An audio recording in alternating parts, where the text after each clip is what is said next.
الحمد لله رب العالمين، والصلاة والسلام على سيدنا محمد وآله وصحبه أجمعين. أما بعد، فقد قال الله تبارك وتعالى في القرآن الكريم: رجال لا تلهيهم تجارة ولا بيع عن ذكر الله وإقام الصلاة وإيتاء الزكاة. صدق الله العلي العظيم. السلام عليكم ورحمة الله وبركاته. கணியத்திற்குரிய கணவான்களே, பெரியோர்களே, அல்லாஹ்வின் நல்லடியார்களே, அல்லாஹ் தஆலா தன்னுடைய திருமறையில் சில வியாபாரிகளை அல்லாஹ் தஆலா புகழ்ந்து பேசுகிறான். எந்த அளவிற்கு புகழ்ந்து பேசுகிறான், எந்த இடத்தில் வைத்து புகழ்ந்து பேசுகிறான் என்றால், அல்லாஹ் தஆலா தன்னுடைய இல்லமாகிய மஸ்ஜிதுகளை குறித்து ஃபீ புயூத்தின் அதினல்லாஹு அன் துர்ஃபஅ, அல்லாஹ்வினுடைய இல்லங்களாகிய மஸ்ஜிதுகள் அன் துர்ஃபஅ, உயர்த்தி கட்டப்பட வேண்டும், பள்ளிவாசல்லாம் பிரமாண்டமாக இருக்க வேண்டும் என்று அல்லாஹ் சொல்கிறார். வயுذكر فيها اسمه, அந்த பள்ளிவாசல்கள் உயர்த்தி கட்டப்படுவதோடு நின்று விடாமல் அந்த பள்ளிவாசல்களில் அவனுடைய பெயர் தியானம் செய்யப்பட வேண்டும் என்று அல்லாஹ் கட்டளை இடுகின்றான். என்னுடைய பள்ளிவாசலை உயர்த்தி கட்டுங்கள், இன்னும் அந்த பள்ளிவாசலில் என்னை நினைவு கூறுங்கள் என்ற இந்த இரண்டு கட்டளை. இந்த இரண்டு கட்டளைக்கு பிறகு ஒரு கேள்வி அங்கு வருகிறது. என்ன? யார் பள்ளிவாசலை உயர்த்தி கட்டுவார்கள்? பள்ளிவாசலை கட்டிய பிறகு அந்த பள்ளிவாசலில் அமர்ந்து யார் அல்லாஹ்வை தியானம் செய்வார்கள் என்ற கேள்வி வந்தவுடன் அல்லாஹ் பதில் சொல்கிறான், ரிஜாலுன், என்னுடைய சில அடியார்கள் இருக்கிறார்கள், அவர்கள் வியாபாரிகள். யுஸப்பிஹு ஃபீஹா பில் குதுபி வல் ஆஸால் ரிஜாலுன், என்னுடைய சில ஆண் சிங்கங்கள் இருக்கிறார்கள். ஆண்கள் என்று அல்லாஹ் தஆலா வார்த்தையை பயன்படுத்துகிறார். அவர்கள் சில ஆண்கள், அவர்கள் காலையிலும் மாலையிலும் அல்லாஹ்வை தியானம் செய்வதில், அல்லாஹ்வை துதிப்பதில் ஈடுபடுவார்கள். லா துல்ஹீஹிம் திஜாரத்துன், அவர்கள் வியாபாரம் செய்வார்கள், அவர்கள் கொள்முதல் செய்வார்கள். ஆனால் அந்த வியாபாரமோ அந்த கொள்முதலோ அவர்களை அல்லாஹ்வை நினைவு கூறுவதை விட்டு தடுத்து விடாது. அப்படிப்பட்ட சில வியாபாரிகள், அவர்கள் சரியாக தொழுகையை நிலைநாட்டுவார்கள். அவர்களுடைய வியாபாரம் அன் திக்ரில்லாஹி வ இகாமிஸ் ஸலாத், தொழுகையை நிலைநாட்டுவதை விட்டு அவர்களை அவர்களுடைய வியாபாரம் தடுத்து விடாது. நீங்க பள்ளிவாசலுக்கு போவாதீங்க, வியாபாரம் நல்லா நடந்துட்டு இருக்கு, இந்த நேரத்துல பள்ளிவாசலுக்கு போய் ஜமாத்தா தொழுகிறதா என்று அவர்களுடைய வியாபாரம் அவர்களை தடுத்து நிறுத்தார். அப்படிப்பட்ட சில ஆண்கள் இருக்கிறார்கள், அவர்கள் என்னுடைய பள்ளிவாசலுக்கு வருவார்கள். வியாபாரமே நடந்து கொண்டிருந்தாலும் இமாம் ஜமாத்தோடு கலந்து கொள்வார்கள். அவர்கள் சம்பாதித்த அந்த வேர்வை சிந்தி சிரமப்பட்டு அவர்கள் சம்பாதித்த அந்த சம்பாத்தியம், ஜகாத்தை மிகச்சரியாக கொடுப்பார்கள். இப்படி ஏழை எளியோர்களுக்கு உதவுவது, அல்லாஹ்வின் கட்டளையை, அல்லாஹ்வுக்கு செய்ய வேண்டிய கடமைகளை செய்வது, அடியார்களுக்கு செய்ய வேண்டிய கடமைகளை செய்வது, பள்ளிவாசலை செழிப்பாக ஆக்குவது, இந்த காரியங்களை அந்த வியாபாரிகள் செய்வார்கள் என்று அல்லாஹ் தஆலா இந்த இடத்தில் வியாபாரிகளை புகழ்ந்து பேசுகிறார். கணியத்திற்குரியவர்களே, இந்த ஆயத்திற்கு கீழ் தஃப்சீரிலே சஹாபா பெருமக்களை குறித்து, அவர்களுடைய வியாபாரத்தை குறித்து பல பதிவுகளை பதிவு செய்கிறார்கள். பெரும்பான்மையான சஹாபாக்கள் சாதாரண வியாபாரிகள் அல்ல, மிகப்பெரிய வியாபாரிகளாக இருந்தார்கள். ஆனால் அவர்களுடைய வியாபாரம் அவர்களை பள்ளிவாசலுக்கு வருவதை விட்டு தடுத்து விடவில்லை. கணியத்துக்குரியவர்களே, ஹஜ்ரத் உஸ்மான் கனி ரலியல்லாஹு அன்ஹு குந்து அபீஉ தம்ர ஃபி ஸூக், நான் கடை தெருவிலே பேரித்தம்பழ வியாபாரியாக கூட இருந்திருக்கிறேன். ஆனால் அவர்கள் எந்த தொழுகையும் விட்டதில்லை, எந்த யுத்தகலத்தையும் அவர்கள் விட்டதில்லை. இப்னு உமர் ரலியல்லாஹு அன்ஹு சொல்கிறார்கள், குந்து அபீஉல் இப்ல, நான் கடை தெருவிலே ஒட்டக வியாபாரியாக இருந்தேன். ஆனால் அவர்களை பற்றி வருகிறது, வியாபாரம் முடிந்தவுடன் பெரும்பாலும் பள்ளியில் அவர்கள் நேரத்தை கழிப்பார்கள் என்று வருகிறது. கணியத்துக்குரியவர்களே, அபூதாவுதிலே வருகிறது, சஹாபாக்கள் கூறுகிறார்கள், நாங்கள் ஹைபர் யுத்தத்தை முடித்து விட்டு வந்தோம். சஹாபாக்களுக்கு அந்த யூதர்களை எதிர்த்து போரிட்ட ஹைபர் யுத்தத்தில் மிகப்பெரிய கனிமத்தை அல்லாஹு தஆலா ஈட்டு தந்தான். அந்த ஹைபரை முடித்து விட்டு போர் பொருட்களை எல்லாம் நாங்கள் பெற்றுக்கொண்டு வருகின்ற வழியிலே ஒரு சந்தையில் நாங்கள் வியாபாரம் செய்தோம். எங்களில் அதிகமான நபர்களுக்கு அதிகமான லாபம் கிடைத்தது. அதில் ஒரு மனிதர் அல்லாஹ்வின் தூதர் ஸல்லல்லாஹு அலைஹி வஸல்லம் அவரிடத்தில் வந்து கூறினார், அல்லாஹ்வின் தூதர் அவர்களே, லகத் ரபிஹ்து ரிபஹன் மா ரபிஹல் யௌம மிஸ்லுஹு அஹதுன், அல்லாஹ்வின் தூதரே, இப்பொழுது நடந்த இந்த வியாபாரத்தில் நான் லாபம் ஈட்டதை போன்று இங்கு யாரும் லாபம் ஈட்டதில்லை. சொல்றதே நம்ம எவ்வளவு வியாபாரம் நடந்தாலும் முனையீடுதான் வரும். நல்ல லாபம் நடந்துச்சு, நல்ல வியாபாரம் நடந்துச்சு, அல்ஹம்துலில்லாஹ் நல்லா வச்சிருக்கான் அப்படின்னு சொல்றதே ரொம்ப ரேர். அந்த சஹாபி வந்து சொல்றாங்க, அல்லாஹ்வின் தூதர் அவர்களே, இங்கு எனக்கு கிடைத்த லாபத்தை போன்று வேறு யாருக்கும் லாபம் கிடைத்திருக்காது. அந்த அளவிற்கு அல்லாஹ் எனக்கு லாபத்தை கொடுத்தார். நபி அவர்கள் கேட்டார்கள், ஒமா ரபிஹ்த, அப்படி எவ்வளவு சம்பாரிச்சீங்க சொல்லுங்க அப்படின்னு. அந்த சஹாபி சொன்னார்கள், மா ஸில்து அபீஉ அப்தாஉ, நான் விற்பதும் வாங்குவமாக தொடர்ந்து ஈடுபட்டேன். ரபிஹ்து ஸலாஸ மிஅத்தி ஊகியா, நான் 300 ஊகியா லாபத்தை பெற்றேன். ஒரு ஊகியா அப்படின்றது 122 கிராம் தங்கம். 122 கிராம் தங்கம், அதாவது அது அப்படியே 300 பெருக்கிக்கிறீங்க, எவ்வளவு வரும்? இவ்வளவு பெரிய லாபத்தை நான் அடைந்தேன். 300 ஊக்கியா லாபத்தை நான் அடைந்தேன். நபி அவர்கள் இதை கேட்டுவிட்டு சொன்னார்கள், நீங்கள் நல்ல லாபத்தை அடைந்திருக்கின்றீர்கள், ஆனால் ஒன்றை கூறுகிறேன், நினைவில் வையுங்கள், நீங்கள் அடைந்த இந்த பெரிய லாபம் இதை விட சிறந்தது என்ன தெரியுமா?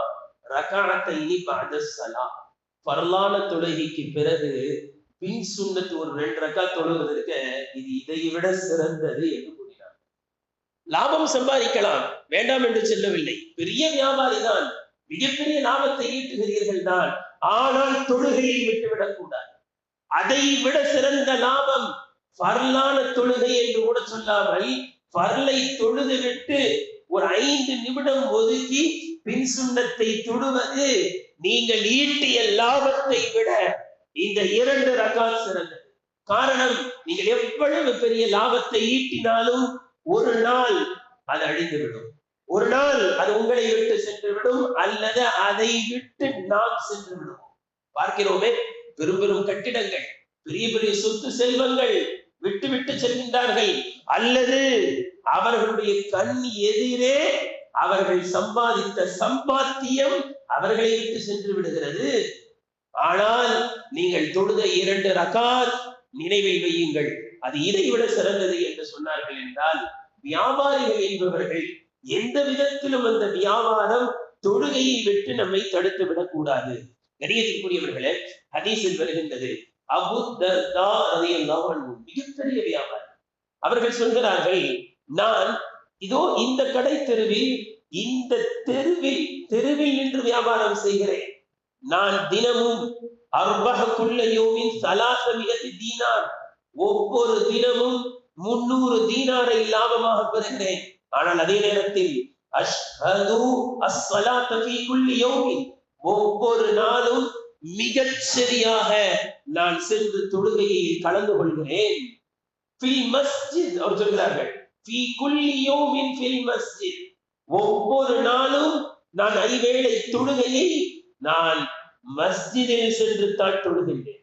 அவங்க பிளாட்ஃபார்ம் வியாபாரி தான், நல்ல லாபத்தெல்லாம் கொடுத்தான். ஏன் அப்படின்னா அவர்களுடைய வியாபாரம், அந்த கொள்முதல், அவர்களுடைய லாபம், இது அவர்களை பள்ளி வாசலுக்கு சென்று தொடுவதை விட்டு தடுத்து விடவில்லை.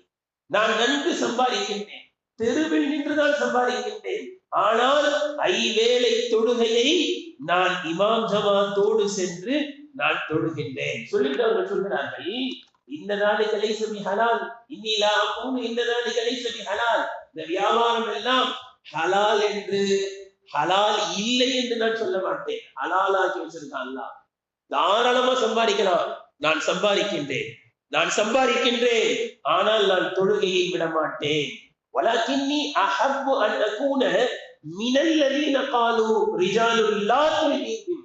ஒரு சில வியாபாரிகள் இருக்கிறார்கள், அவர்களுடைய வியாபாரம் அவர்களை தொழுகையை நிலைநாட்டுவதை விட்டு தடுக்காது என்று அல்லாஹ் சொல்லி இருக்கின்றானே, அந்த வியாபாரிகளில் நான் ஆக வேண்டும் என்பதைத்தான் விரும்புகின்றேன்.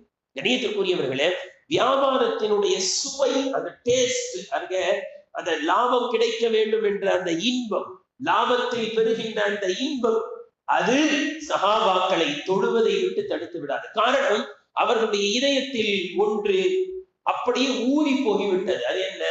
என்னுடைய கரத்தில் கிடைக்கின்ற இந்த காசு பணத்தை விட அல்லாஹ் எனக்கு கொடுக்கக்கூடிய நன்மை, அதுதான் எனக்கு மிகச் சிறந்தது.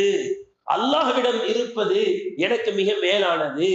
என்னுடைய விருப்பத்தை விட அல்லாஹ்வின் விருப்பம் தான் எனக்கு மிக முக்கியமானது. நான் வியாபாரியாக இருக்கலாம், நீங்க நின்று சற்று நின்று நான் வியாபாரம் செய்தால் எனக்கு கூடுதல் லாபம் கிடைக்கும் என்ற சந்தேகம் எனக்கு ஏற்படலாம். ஆனால் பாங்கு சொல்லிவிட்டால் என்னுடைய ரப்பு விரும்புவது நான் பள்ளிக்கு செல்ல வேண்டும். என்னுடைய மன ஆசை இருக்கலாம், ஆனால் அதையெல்லாம் ஒதுக்கி வைத்து விட்டு அந்த நேரத்தில் என்னுடைய விருப்பத்தை விட என்னுடைய ரப்பின் விருப்பத்தை தேர்ந்தெடுக்கும். கணியத்திற்குரியவர்களே, மத்தருல் வர்ராத் என்பவர்கள் கூறுகிறார்கள், சஹாபாக்கள் எப்படி இருப்பார்கள் என்றால், தானு எவீரூன வயஸ்தரூன, நல்ல வியாபாரம் செய்வாங்க, அதுல எல்லாம் எந்த குறையும் வைத்து விட மாட்டார்கள். இன்னைக்கு என்ன அப்படின்னா, நல்ல பள்ளிக்கு வந்து வர ஆரம்பிச்சாரா வியாபாரத்தை விட்டுறாரு, வியாபாரம் நல்லா செய்ய ஆரம்பிச்சாருன்னா பள்ளி சுத்தமா மறந்துடுறாங்க. சஹாபாக்கள் எப்படிப்பட்டவர்கள் என்றால், நன்கு வியாபாரம் செய்வார்கள், ஆனால் அவர்களில் யாரை பார்த்தாலும், அவர்கள் சொல்கிறார்கள், அவர்கள் யாரை நீங்கள் பார்த்தாலும் இதா சுமிஅன் இதா, அந்த பாங்கு சத்தத்தை அவர்கள் கேட்டு விட்டால் அவ்வளவுதான். தன்னுடைய வியாபாரங்களை அந்த அவர்கள் பிடித்திருந்த தராசு அப்படி மேல கீழே ஏறி இறங்கி கொண்டிருந்தாலும் அப்படியே நிறுத்துவார்கள். வியாபாரத்தை அப்படியே நிறுத்திவிட்டு தொழுகையை நிலைநாட்டிய பிறகுதான் அவர்கள் மீண்டும் வியாபாரத்தை துவங்குவார்கள். அம்ர் இப்னு தீனார் அல் அவர், சற்று பார்வை குறைவான அம்ர் இப்னு தீனார் அவர்கள் சொல்கிறார்கள், நானும் அப்துல்லாஹ் இப்னு உமர் ரலியல்லாஹு மகனார் சாலிம் அவர்களும் அப்படியே மதீனாவினுடைய கடை தெருவில் நாங்கள் சென்று கொண்டே இருந்தோம். தொழுகைக்காக பாங்கு சொல்லப்பட்டது. உடனடியாக நாங்கள் வியாபாரிகளை பார்க்கின்றோம், அப்படியே தன்னுடைய வியாபார சரக்குகளை எல்லாம் மூடி வைத்து விட்டு அப்படியே தொழுகைக்கு சென்று விட்டார்கள். ஒரு நபர்களை கூட வியாபார சரக்கிற்கு பக்கத்தில் நின்று கொண்டிருப்பதாக நாங்கள் ஒருவரை கூட பார்த்ததில்லை. இதுதான் சஹாபாக்களும் நபியவர்களும் தொழுகைக்கு கொடுத்த முக்கியத்துவம். கணியத்திற்குரியவர்களே, ஹதீஸில் வருகின்றது, கைபர் யுத்தத்தை முடித்து விட்டு, இந்த ஹதீஸ் நம்முடைய வாழ்க்கையில் தொழுகையை கடைபிடிப்பது எவ்வளவு முக்கியம், சஹாபாக்கள் தொழுகைக்கு கொடுத்த முக்கியம் எவ்வளவு, நபியவர்கள் தொழுகைக்கு கொடுத்த முக்கியத்துவம் எவ்வளவு, ஆனால் நம்முடைய வாழ்க்கை எப்படி சென்று கொண்டிருக்கிறது என்பதை சற்று சிந்தித்து பார்த்த இந்த ஒரு ஹதீஸ் போதும். கைபர் யுத்தத்தை முடித்துவிட்டு சஹாபாக்களும் நபியவர்களும் மதீனாவிற்கு திரும்பி வந்து கொண்டிருக்கிறார்கள். இரவெல்லாம் நடக்கிறார்கள். காயங்கள் பட்டிருக்கிறது. சும்மா வியாபாரத்துக்கு போயிட்டு வரல, யுத்த களத்தை சந்தித்து விட்டு திரும்புகிறார்கள். இரவெல்லாம் நடந்து மதீனாவை நோக்கி சென்று கொண்டிருக்கிறார்கள். ரசூலுல்லாஹி ஸல்லல்லாஹு அலைஹி வஸல்லம் சிறிது நேரம் உறங்குவதற்கு அவகாசம் தருவார்கள் என்று பார்த்தால் அவகாசம் தருவதை போன்று தெரியவில்லை. தொடர்ந்து நடக்கிறார்கள். சில சஹாபாக்கள், புகாரியில் வருகிறது, சில சஹாபாக்கள் ரசூலுல்லாஹி போய் கேட்டாங்க, லவ் அர்ரஸ்த யா ரசூலல்லாஹ், கொஞ்ச நேரம் கொஞ்சம் களைப்பாறினால் நன்றாக இருக்குமே. லவ் அர்ரஸ்த பினா, நபி அவர்களே, அல்லாஹ்வின் தூதர் அவர்களே, சிறிது நேரம் எங்களுக்கு ஓய்வு கொடுத்தால் நன்றாக இருக்குமே. காரணம், நாங்கள் எல்லாம் யுத்த களத்தை சந்தித்து விட்டு களைத்து போயிருக்கிறோம், கொஞ்சம் ரெஸ்ட் எடுத்தா நல்லா இருக்கும் பாக்குறோம் அப்படின்னு கேட்கிறாங்க. ரஹ்மத்துல்லில் ஆலமீன், அகிலத்தார்கள் அனைவர்களுக்கும் அருளாக கருணையே நிறைந்த அல்லாஹ்வின் தூதர் ஸல்லல்லாஹு அலைஹி வஸல்லம், இரக்க சிந்தனை உள்ள அல்லாஹ்வின் தூதர் ஸல்லல்லாஹு அலைஹி வஸல்லம் கொஞ்சம் கூட ரெஸ்ட் கொடுக்காம கூப்பிட்டு போயிட்டு இருக்காங்க. சஹாபாக்கள் கேட்கிற, யார சொல்ல கொஞ்சம் ரெஸ்ட் எடுத்தா நல்லா இருக்கும், களைச்சு போயிருக்கும். நபி அவர்கள் சொன்ன பதில் என்ன தெரியுமா? நீங்கள் களைத்து போயிருக்கிறீர்கள், எனவேதான் உங்களை தூங்க விடாம நடந்து கொண்டு. அவங்க கேட்கறாங்க, களைச்சு போயிருக்கோம் யார சொல்லா, கொஞ்சம் தூங்குனா நல்லா இருக்குமே. ஆமா, நானும் அதனாலதான் சொல்றேன், ரொம்ப களைச்சு போயிருக்கீங்க, இப்ப தூங்க விட்ட ஃபஜருக்கு எழும்ப முடியாது, அதனாலதான் அப்படியே கூட்டு போயிருக்கேன். இணையத்திற்குரியவர்களை எவ்வளவு முக்கியத்துவம். இப்போ உங்களை நான் தூங்க விட்டா உங்களால் நினைச்ச முடியாது, ஃபஜருக்கு எழும்ப முடியாது. எனவே நான் என்ன நினைக்கின்றேன் என்றால், அப்படியே ஃபஜர் வர வரைக்கும் அப்படியே உங்களை கூட்டு போய் ஃபஜர் தொழுதுட்டு அப்புறமா தூங்க வைக்கிறான்னு. தூங்கிவிட்டால் யுத்தகலத்திற்கு சென்று விட்டு வருகின்ற வழியில் சிறிது கடைப்பாறுவதற்காக தூங்கினால் தொழுகைக்கு எழும்ப முடியாது, ஃபஜருக்கு எழும்ப முடியாது. எனவே தொடர்ந்து நடக்கலாம் என்று நினைக்கின்றேன் என்று நபி அவர்கள் சொல்கிறார்கள் என்றால், ஃபஜர் தொழுகையின் முக்கியத்துவம் இஸ்லாத்தில் எந்த அளவிற்கு இருக்கிறது. நபி அவர்களும் சஹாபாக்களும் யுத்த களத்தில் கூட தொழுகையை விட்டதில்லையே. அப்ப பிலால் சொல்றாங்க, யார சொல்ல எல்லாரையும் தூங்க வைங்க, நான் மட்டும் முழிச்சு இருந்து எழுப்பி விட்டுறேன்றாங்க. அப்ப பிலால் பார்த்து சொல்றாங்க, யார சொல்லு, அல்லாஹ் சொல்றாங்க, பிலால் எழுப்பி விடுவீங்களா? நான் எழுப்பி விட்டுறேன், யார சொல்ல எல்லாரையும் தூங்க விடுங்க அப்படின்னு சொல்லிட்ட உடனே எல்லாம் படுத்தாங்க, எல்லாம் படுத்தாச்சு. உடனே எல்லாம் பெட்ட போட்டாங்க. பிலால் ரலியல்லாஹு என்ன செஞ்சாங்க, தன்னுடைய ஒட்டகத்தை அப்படியே உட்கார வச்சுட்டு அந்த ஒட்டகத்துடைய முதுகுல கொஞ்சம் அப்படி சாஞ்சு உட்கார்ந்தாங்க. அவர்களும் மனிதர் தானே, சாஞ்சு உட்கார்ந்ததுல அப்படியே கண் இழுத்துருச்சு. கணியத்திற்குரியவர்களே, சூரியன் லேசா உதிர்ச்சிருச்சு. நபி அவர்களுடைய முகத்தில் தான் முதல் சூரியன் பட்டது. நபி அவர்கள் எழுந்தவுடன் கேட்டார்கள், யா பிலால் ஐனமா குல்த, பிலாலே நீ சொன்னது என்ன ஆனது, நீ சொன்னது என்ன ஆனது? நான் தான் சொன்னனே, ரொம்ப களைச்சு போயிருக்காங்க, தூங்குனா ஃபஜருக்கு எழுப்ப முடியாதுன்னு, நான் எழுப்பி விட்டுறேன் யார சொல்லலான்னு சொன்னீங்களே, ஐனமா குல்த யா பிலால், பிலாலே எழுப்பி விடுகின்றேன் என்று சொன்னாயே, நீ சொன்னது என்ன ஆனது? பிலால் சொன்னாங்க, அல்லாஹ்வை சத்தியமாக சொல்கின்றேன் நபி அவர்களே, இன்னைக்கு தூக்கம் வந்த மாதிரி வாழ்நிலையே தூக்கம் வந்ததில்லை, அவ்வளவு களைப்பு. அந்த நேரத்துல கூட தொழுகையை மிஸ் பண்ணக்கூடாதுன்னு சொன்னா கணியத்திற்கு கொஞ்சம் வியாபாரம் ஆனா நம்மளால திங்கக்கிழமை ஃபஜருக்கு ஒரு சம்பவம் அப்படியே கம்மியாயிடும். ஏன்னா ஞாயிற்றுக்கிழமை கொஞ்சம் வியாபாரம். கணியத்திற்குரியவர்களே, சஹாபாக்கள் யுத்த களத்தில் கூட தொழுது காண்பித்தார்கள்.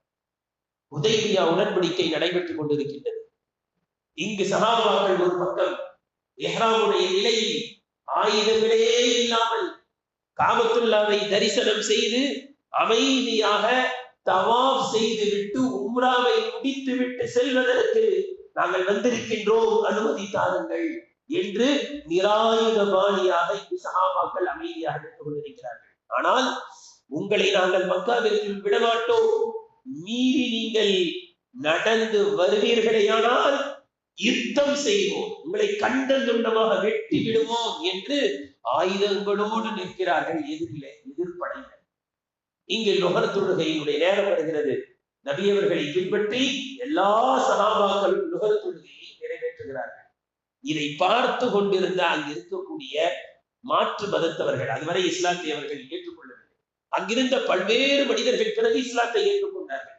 அவர்கள் தங்களுக்குள்ளாக பேசிக் கொள்கிறார்கள், எவ்வளவு அமைதியா தொழுதாங்க, அப்படியே சஜிதாவுக்கு போனாங்க, கொஞ்சம் மிஸ் பண்ணிட்டோம், நினைச்சிருந்தா ஒரேடியா என்ன செஞ்சிருக்கலாம், தாக்கி வெட்டி வீழ்த்தி இருக்கலாம் என்று இவர்கள் பேசிக் கொள்கிறார்கள். ஒருத்தர் சொல்றாரு, ஒண்ணும் பிரச்சனை இல்லை, ரொம்ப கவலைப்படாதீங்க, மிஸ் பண்ணிட்டே நினைக்காதீங்க, தத்தி அலைஹிமுல் ஸலாத்து, இன்னும் கொஞ்ச நேரத்தில் இன்னொரு தொழுகையை தொழுவார்கள், அசர் தொழுகையை தொழுவார்கள், அது அவர்களுக்கு எப்படிப்பட்டது தெரியுமா?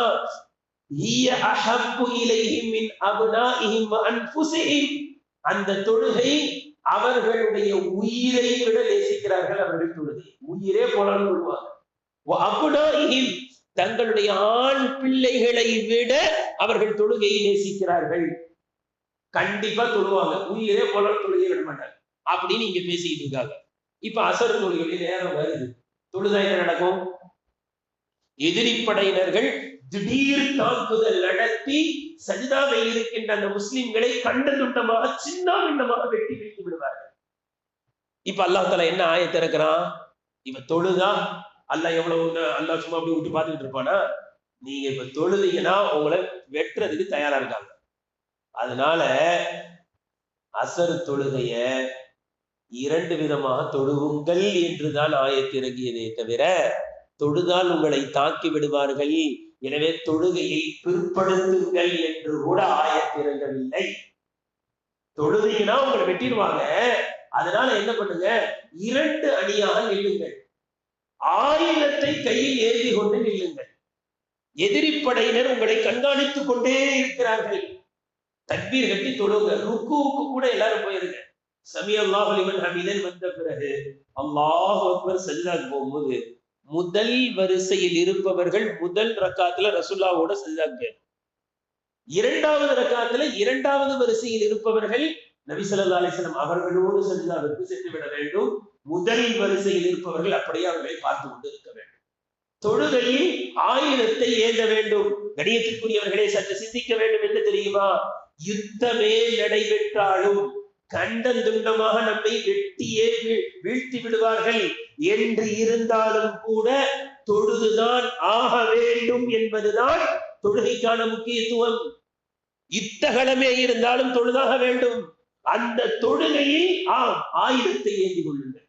தொழுகையையும் பாதுகாக்க வேண்டும், உயிரையும் பாதுகாக்க வேண்டும், வியாபாரத்தையும் பாதுகாக்க வேண்டும், நம்முடைய தொழுகையையும் பாதுகாக்க வேண்டும், உயிரையும் பாதுகாக்க வேண்டும், தொழுகையையும் பாதுகாக்க வேண்டும்.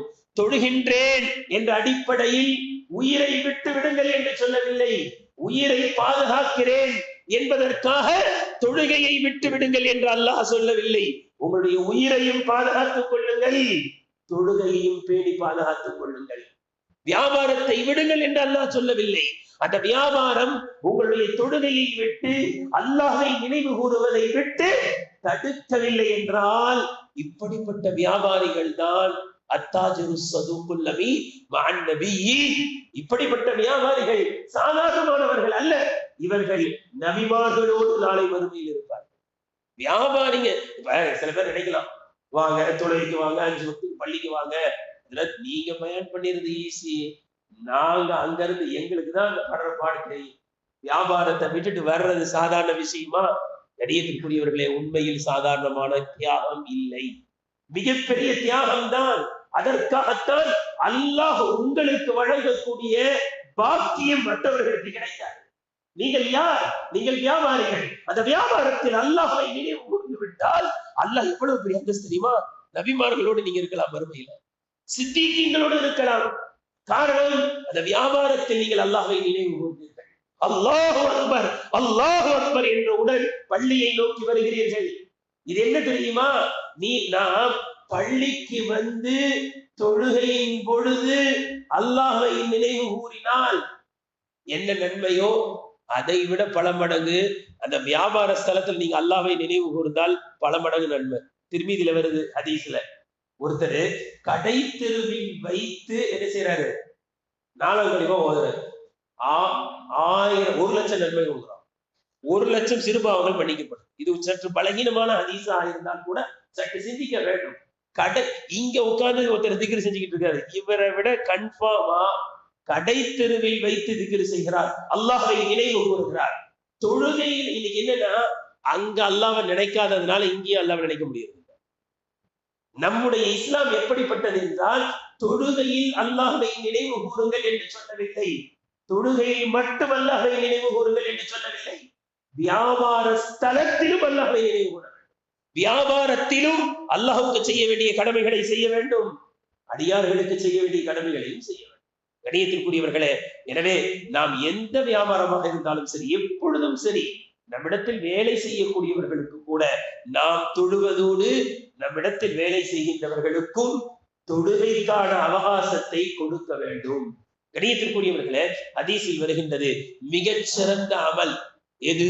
அல்லாஹ்வின் தூதர் ஸல்லல்லாஹு அலைஹி வஸல்லம் அவர்கள் சொன்னார்கள், சபஹத்துல் ஹதீஸ், பேசும் பொழுது அல்லாஹ்வை நினைவு கூறுவது. அது என்ன அப்படின்னா, எல்லாரும் பேசிக்கிட்டு இருப்பாங்க, எல்லா வியாபாரத்தில் ஈடுபட்டு இருப்பாங்க, அப்ப அல்லாஹ்வை நினைவு கூறாருல, இதுதான் மிகச்சிறந்த அமல் தான்.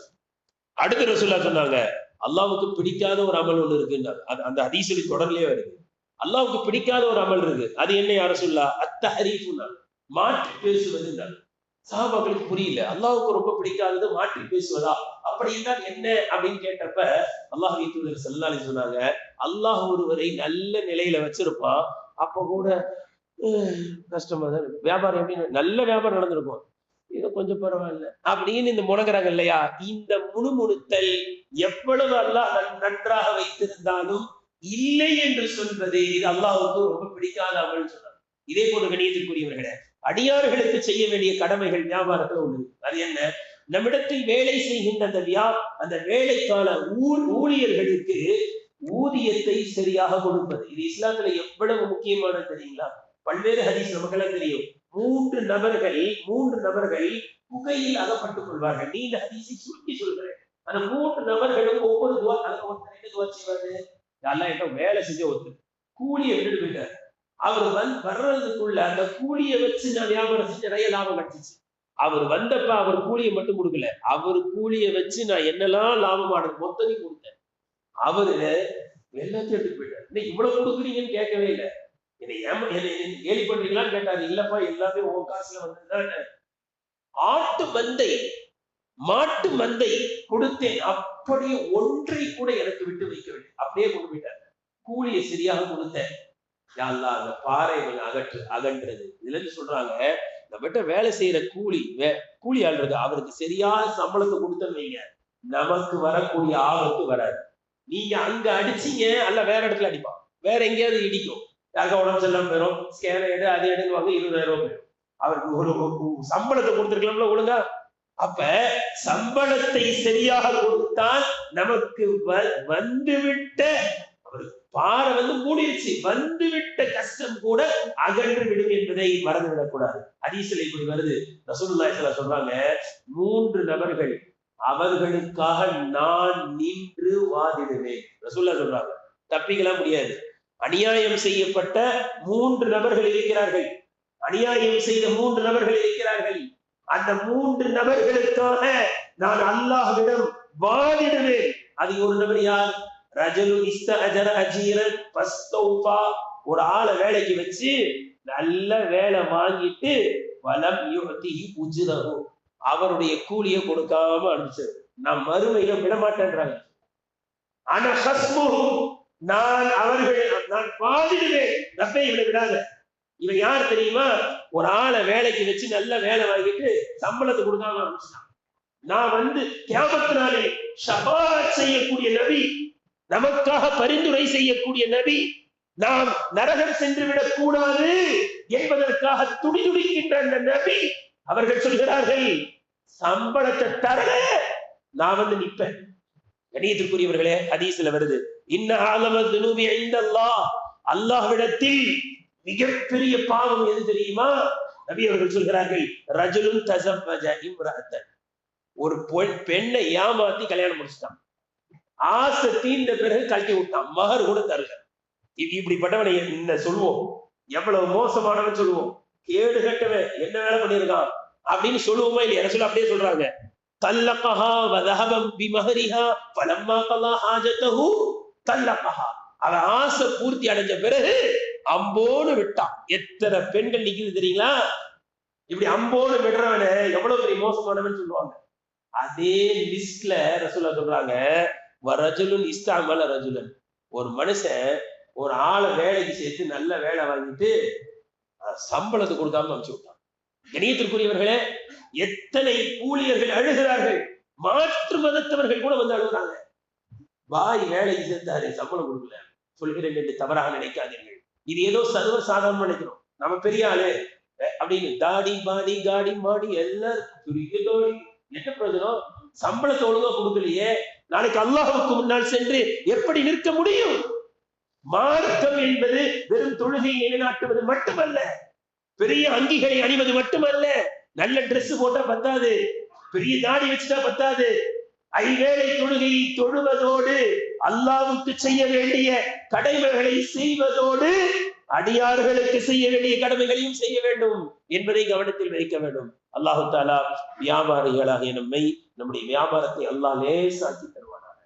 அல்லாஹ்வுக்கு செய்ய வேண்டிய கடமைகளை செய்வதற்கும் அடியார்களுக்கு செய்ய வேண்டிய கடமைகளை செய்வதற்கும் தோதுவான வியாபாரமாக அல்லாஹ் நம்முடைய வியாபாரத்தை ஆக்கி அருள் செய்வானாக.